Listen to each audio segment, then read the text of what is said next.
Matandang pukpok ka. Ha? Alam nyo ba? Masasabi ko sa inyo. Alam nyo ba? Okay lang sabihin nyo sa akin, pukpok ako, malandi ako, nangaagaw ako ng asawa because I'm alone. Okay? I feel bored. I feel alone. So, what's the big deal? Ha? Ayusin nyo yung mga comment nyo. Kasi, lalaan nyo pa, okay? Kasi hindi pa malala. Nonsense reason yan, okay? Yung mga comments na ganyan, wala na bang iba? Kasi, nag-iinit na ako eh. Nag-iinit talaga ako. Sa totoo lang. Alam nyo ba, maghuhugas ako ng pinggan. No? Marami akong hugasin. Kung kayo walang ginagawa, ay naku, mas mabuti pang tulungan nyo ako dito sa paghuhugas. Oo, hindi lang yung mga ganyan-ganyan. Sinasabi, inagaw ko yung asawa, ni ano, ay naku, malayo yan. Ako, gusto nyo bang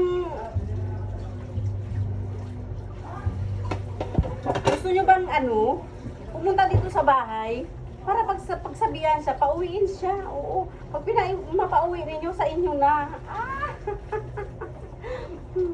Alam nyo ba, may nagsasabi, may nagpo-comment dito na mahaba siguro. Oy, hindi mahaba. Mahaba ang pasensya niya. At yun ang hinahanap ng isang babae. Siguro, hindi man ako sa isang relasyon na katulad nito, baka sa kanya na yung forever ko, hindi kaya?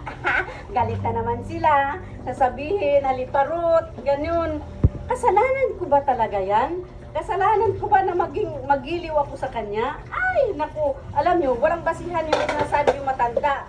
Pag matanda ang isang tao, ugod-ugod na yun. Pero sa tulad ko nagtatrabaho, nagsasalita in front of you, nag-explain ng tama, hindi yan matanda. Lalaban yan. Kahit ilang round pa yan, I don't care. Okay? Sige. Trust me. Ilang round ba yung gusto nyo? Comment down below, okay? O bakit yung kabit, huwag iiyak-iyak kasi pinagpalit, kasi nagiging mukhang pera kayo. Alam mo, kahit kabit ka, kung halimbawa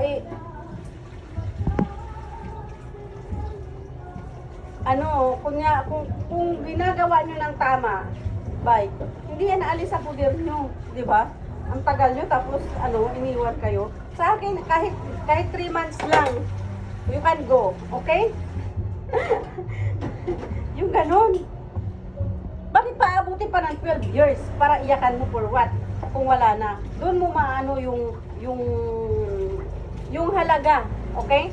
Doon mo makikita yung halaga ng isang tao kapag wala na siya sa tabi nyo. Yun. Hindi yung andyan sa tabi nyo, pinababayaan nyo. Sa akin, kapag pumunta ka sa akin, you're a gold, you're a man, you're the winner, you're my friends.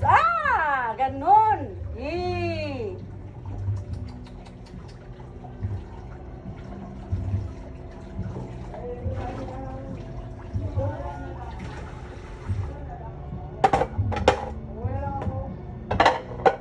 Ay nako.